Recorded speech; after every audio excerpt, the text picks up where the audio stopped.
wabarakatuh. Bertemu lagi dengan Bu Fitri dalam channel Belajar Online, Solusi Belajar di Era Digital.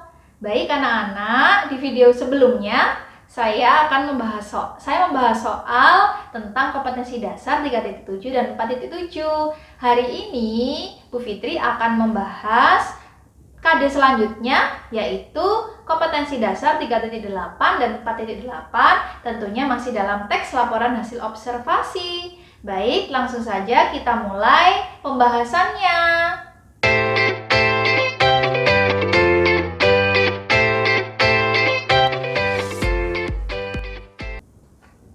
Pembahasan soal teks hasil observasi kompetensi dasar 3.8 dan 4.8.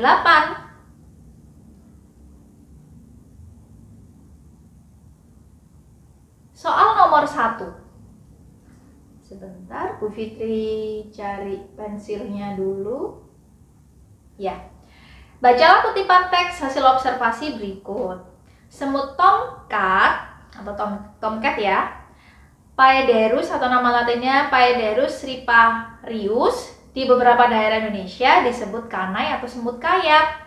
Di Amerika, Eropa, dan Australia, serangga ini disebut roof beetle atau kumbang pengembara. Meskipun orang Indonesia menyebutnya semut, tetapi sejatinya serangga ini termasuk kategori kumbang. Ini masih ada lanjutannya ya, kutipan. Soalnya dilihat dari struktur isinya, paragraf di atas merupakan bagian dari A. Judul teks laporan hasil observasi. Yang B. Definisi umum teks laporan hasil observasi. Yang C. Deskripsi bagian teks laporan hasil observasi. D. Deskripsi manfaat teks laporan hasil observasi.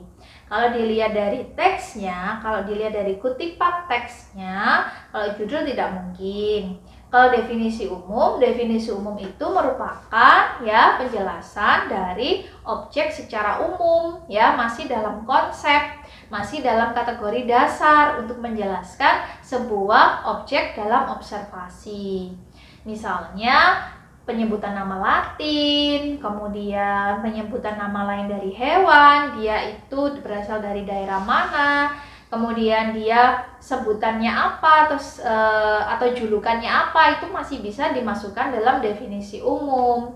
Sekarang kita lihat ketika semut tomcat ini ada nama latinnya juga, kemudian dia berasal dari beberapa negara ya. Kemudian nama lainnya adalah kumbang pengembara dan seterusnya, maka lebih cocoknya dia masuk dalam definisi umum. Coba kita lihat jawabannya. Ya, jawabannya adalah B, definisi umum teks laporan hasil observasi. Soal nomor 2. Soalnya atau teksnya masih sama. Beda soal saja. Istilah teknis yang terdapat pada paragraf tersebut adalah istilah teknis itu merupakan nama-nama lain ya, istilah-istilah yang bisa digunakan atau sebutan boleh, atau julukan boleh, atau sebuah nama lain boleh, itu namanya istilah. Istilah teknisnya adalah ketika objeknya adalah semut tomcat, maka kita cari saja nama latinnya. Di sini ada nama latinnya, berarti tidak ada lagi jawabannya, pasti istilah teknisnya adalah Paederus riparius. Iya, jawabannya yang C. Bagaimana? Apakah benar jawaban kalian saat mengerjakan soal dulu? Nomor 3. Soal nomor 3. Berdasarkan berikut ini yang merupakan struktur teks laporan hasil observasi adalah, anak-anak apakah kalian masih ingat struktur dari teks laporan hasil observasi yang sudah Bu Fitri jelaskan pada video sebelumnya? Ya, kalau kalian masih ingat, yang pertama adalah strukturnya tentunya judul. Karena di sini tidak ada pilihannya judul, maka boleh langsung lompat ke struktur yang selanjutnya. Yang struktur yang pertama dalam teks laporan hasil observasi itu adalah definisi umum yang menjelaskan konsep. Kemudian deskripsi bagian atau deskripsi khusus yang menjelaskan tentang konsep atau yang berhubungan dengan fakta-fakta yang terjadi dalam definisi umum. Kemudian yang ketiga adalah deskripsi manfaat yang menjelaskan tentang penutup atau simpulan yang bisa diselipi atau disisipi dengan beberapa manfaat dari objek. Jadi, saya ulang lagi, strukturnya adalah definisi umum, deskripsi bagian, dan deskripsi manfaat. Kita lihat yang paling lengkap adalah yang D. Soal nomor 4. Bacalah kutipan teks hasil observasi berikut. Mengkudu terletak berhadap-hadapan. Ukuran daun besar-besar, tebal dan tunggal. Bentuknya jorong lancet, berukuran 15 sampai 50 kali 5 sampai 17 cm. Tepi daun rata dan ujung lancip pendek. Pangkal daun berbentuk pasak, urat daun menyirip, warna hijau mengkilap, tidak terlalu berbulu. Pangkal daun pendek berukuran 0,5 sampai 2,5 cm. Ukuran daun penumpu bervariasi, berbentuk segitiga lebar. Kutipan teks hasil observasi tersebut merupakan bagian dari struktur. Nah, kalau misalkan sudah menjelaskan secara khusus seperti ini ya, menjelaskan secara khusus, kemudian lebih mendalam lagi tentang mengkudu, maka bisa dikatakan ini merupakan apa? Iya, deskripsi bagian. Coba kita lihat jawabannya. Ya, jawabannya adalah deskripsi bagian karena menjelaskan tentang fakta yang berhubungan dengan objek atau definisi umum. Soal nomor 5. Pernyataan berikut yang tepat digunakan sebagai deskripsi bagian dalam teks laporan hasil observasi. Deskripsi bagian, saya ulang, adalah menjelaskan tentang objek yang berhubungan dengan fakta-fakta yang sudah terjadi di definisi umum, kemudian berusaha menjelaskan lebih mendalam lagi dari definisi umum. Kira-kira apa ya? A. Pangkal daun mengkudu berbentuk pasak, berurat daun menyirip, warna hijau mengkilap, dan berbentuk segitiga lebar. Berkat kemajuan teknologi, buah mengkudu yang bernutrisi tinggi telah diolah dengan berbagai variasi obat dan buah kalengan. Saya rasa ini tidak menjelaskan, belum menjelaskan tentang deskripsi bagian dari observasi mengkudu. Yang B ya, bukan. Kemudian C, asal-usul mengkudu tidak terlepas dari keberadaan bangsa Polinesia yang menetap di Kepulauan Samudra Pasifik. Ini juga belum ya, bukan. Kemudian D, selenium merupakan salah satu mineral yang terdapat pada mengkudu yang dikenal mengandung antioksidan yang hebat. Ini tampaknya menjurusnya boleh dimasukkan ke deskripsi manfaat. Saya rasa jawabannya yang A. Kita lihat ya. Iya, jawabannya yang A, karena dia berusaha menjelaskan tentang mengkudu atau buah mengkudu secara lebih mendalam, secara lebih khusus. Akhirnya masuk dalam deskripsi bagian atau deskripsi khusus. Soal nomor 6.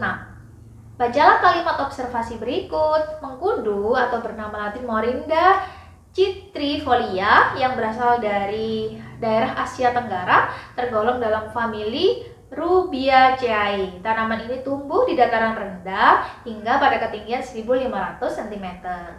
Kata ini, ingat ya anak-anak, kata ini itu tersebut jika saya ingatkan dia berhubungan dengan kata rujukan atau dia termasuk pronomina atau kata ganti.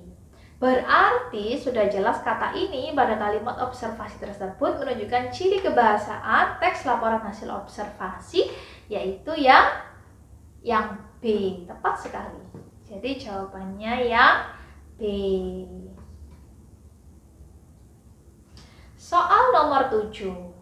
Bacalah kutipan teks hasil observasi berikut.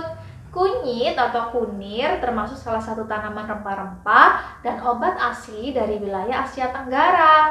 Tanaman ini kemudian mengalami penyebaran ke Malaysia, Indonesia, Australia, bahkan Afrika.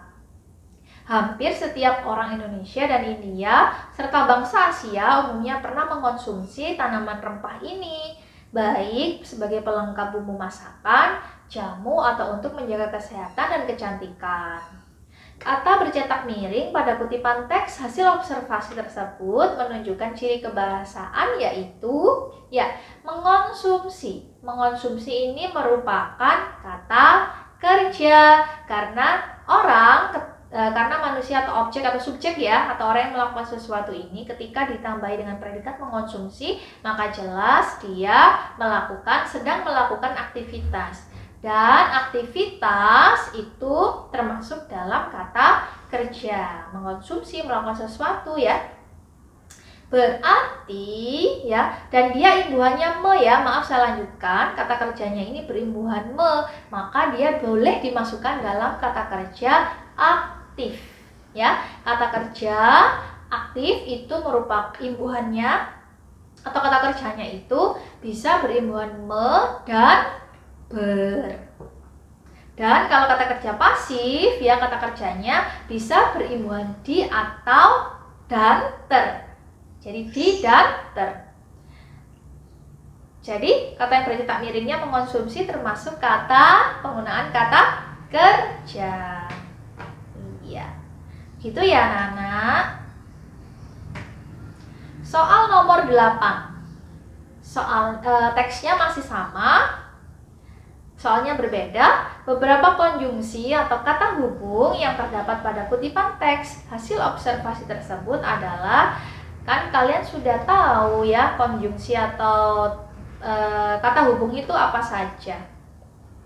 Jadi kalau kita lihat atau dan ini kemudian ini, kata ini termasuk kata hubung tidak? Tidak, dia boleh dimasukkan dalam kata ganti atau pronomina. Kemudian B dan ke bahkan atau. Ke-nya yang bukan ke itu termasuk dalam kata depan anak-anak. Kata depan itu boleh menunjukkan tempat. Jadi ada ke, ada di, dan ada dari. Misalnya ke pasar, di pasar, dan dari pasar. Itu merupakan kata depan. Dan ke ini bukan sebuah konjungsi. Kemudian C atau dan serta ini. Ininya bukan karena dia termasuk kata ganti atau pronomina. Kemudian D atau dan kemudian ataunya 2 kali nih, enggak apa-apa. Berarti ini semua adalah konjungsi atau kata hubung. Coba kita lihat jawabannya. Iya, jawabannya yang D. Soal nomor 9. Bacalah kutipan teks hasil observasi berikut. Burung unta merupakan burung terbesar yang masih belum punah. Dengan ketinggian hingga 2 meter atau 8 kaki, ia cukup besar, seukuran orang dewasa. Di sebagian Afrika Utara dan Arab, burung unta dijadikan sebagai hewan tunggangan perlombaan. Yang bukan merupakan kata sifat itu menunjukkan keadaan Dalam kutipan teks hasil observasi berikut adalah yang bukan merupakan kata sifat, berarti yang tidak menunjukkan keadaan saat itu. Burung apakah kata sifat? Tidak, saya rasa. Dia masuk kata apa? Dia bisa dimasukkan ke dalam, iya betul, dia bisa masuk ke dalam kata benda. Punah ini sifat dalam keadaan atau kondisi pada saat itu memang punah, itu namanya kata sifat. Kemudian besar juga merupakan kata sifat, kondisinya memang besar. Kemudian dewasa juga merupakan kata sifat, sifatnya memang dewasa. Jadi jawaban yang lebih tepat adalah yang A. Soal nomor 10. Dalam menyajikan rangkuman teks laporan hasil observasi berupa buku pengetahuan, langkah pertama yang kita lakukan adalah memilih salah satu buku pengetahuan yang berisi laporan hasil observasi tentang sesuatu, tentang objek, atau tentang tempat. Selanjutnya, kita mengidentifikasi data fisik buku tersebut. Nah, data fisik buku yang perlu kita identifikasi atau perlu kita cari tahu identitasnya adalah apa saja anak-anak? Penjelasan Bu Fitri di video sebelumnya? Iya, tepat. Jawabannya yang A. Ada judul buku, ada pengarang, ada tahun terbit, ada kota terbit, dan jumlah halaman. Bagaimana anak-anak? Kalian benar semua atau salah berapa nih dari soal nomor 1 sampai nomor 10? Bu Fitri berharap nilai kalian di atas KKM ya, yaitu 75. Baik.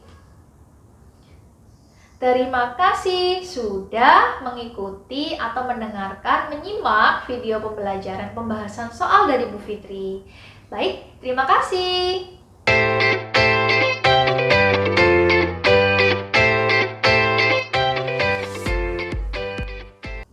Demikian tadi pembahasan soal kompetensi dasar 3.8 dan 4.8. Bu Fitri berharap kalian bisa menggabungkannya dengan video pembelajaran sebelumnya, yaitu 3.7 dan 4.7. Tentunya masih dalam materi teks laporan hasil observasi. Minggu depan, Bu Fitri akan mengadakan penilaian harian. Semoga 2 video pembahasan soal ini bisa menjadi bekal kalian untuk belajar ya. Silakan video ini ditonton berulang kali, kemudian dicatat, dipelajari berulang kali, dan jangan lupa untuk berdoa sebelum mengerjakan ulangan. Terima kasih anak-anak sudah mengikuti pembelajaran atau video pembelajaran hari ini. Semoga selalu sehat dan tetap di rumah ya. Terima kasih. Saya akhiri. Wassalamualaikum warahmatullahi wabarakatuh.